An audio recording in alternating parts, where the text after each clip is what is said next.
1947 में बंटवारे के वक्त हमें हक था पाकिस्तान जाने का, आपको नहीं था। हमें हक था, लेकिन हमारे अजदाद ने यह तय किया कि यह वतन हमारा है।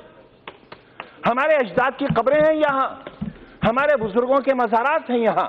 जामा मस्जिद है दिल्ली की, ताजमहल है, किले हैं, हमारे बुजुर्गों की यादें हैं, और यही आज धरोहर है हमारे भारत की। वही लोग गद्दार हो गए, उन्हीं का नाम लेकर सड़कों पर मारा जाने लगा।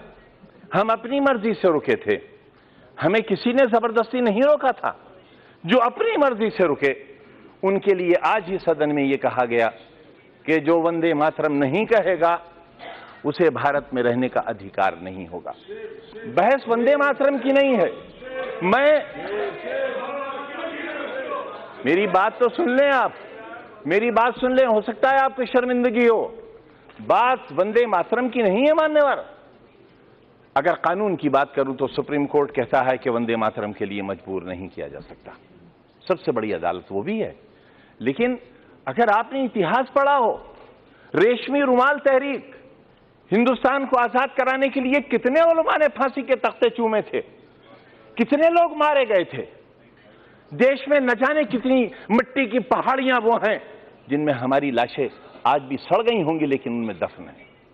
रेशमी रुमाल तहरीक में अगर आप रेशमी रुमाल की तस्वीर देखेंगे तो उस पर भारत मां की तस्वीर छपी हुई मिलेगी आपको।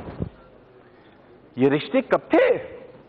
ये 1942 में जब हिंदू और मुसलमान ने एक बर्तन में खाना खाया था, तब अंग्रेज को लगा था कि वो अब हिंदुस्तान में राज नहीं कर सकेगा, और 1942 से ही उसने अपना बिस्तर बांधना शुरू कर दिया था, और 1947 में हिंदुस्तान आजाद हो गया था। हम आज भी एक ही मोहल्ले में रहते हैं, एक घर में बैठते हैं, हमें किसी को एक दूसरे से डर नहीं लगता। लेकिन जब हम चुनी हुई संस्थाओं में आते हैं, जब वोट जैसी चीज हमारा मुकद्दर बनने वाली होती है, तब इंसानियत के सारे रिश्ते हमारे टूट जाते हैं मान्यवर। इससे देश बहुत कमजोर हो रहा है, इससे हम बहुत कुछ खो रहे हैं। आप मुझे मजबूर तो नहीं करेंगे? मैं आपसे ये कब कह रहा हूं कलमा पढ़िए आप? मैंने आपसे कब कहा?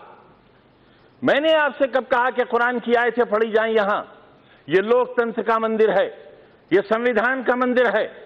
जो चाहे कहे, अगर मैं कहूं तो आप रोक नहीं सकते, और मैं न कहूं तो आप मुझसे जबरदस्ती नहीं कर सकते। और अगर आप जबरदस्ती कर सकते हैं तो कहिए, आप कहिए कि जबरदस्ती कहना होगा।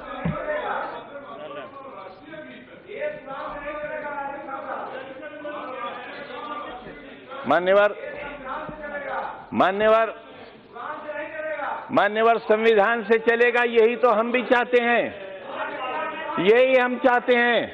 अगर संविधान में कहीं किसी मजहबी किताब का कोई श्लोक, कोई आयत पढ़ने के लिए कहा गया हो, मैं सबसे पहला व्यक्ति हूंगा जो इस हुक्म पर नतमस्तक करूंगा। मानो संविधान को।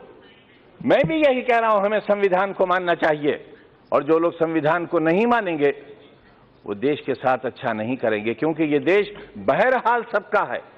पूरा जिस्म हाथों से बना हुआ नहीं है, पूरा जिस्म पैरों से बना हुआ नहीं है। शरीर का एक हिस्सा खत्म कर दिया जाए, इंसान इंसान नहीं रह जाएगा। हिंदुस्तान एक बेहतरीन इंसान है, इसे बेहतरीन इंसान बना रहने दिया जाना चाहिए। ये कहना चाहता हूं मान्यवर।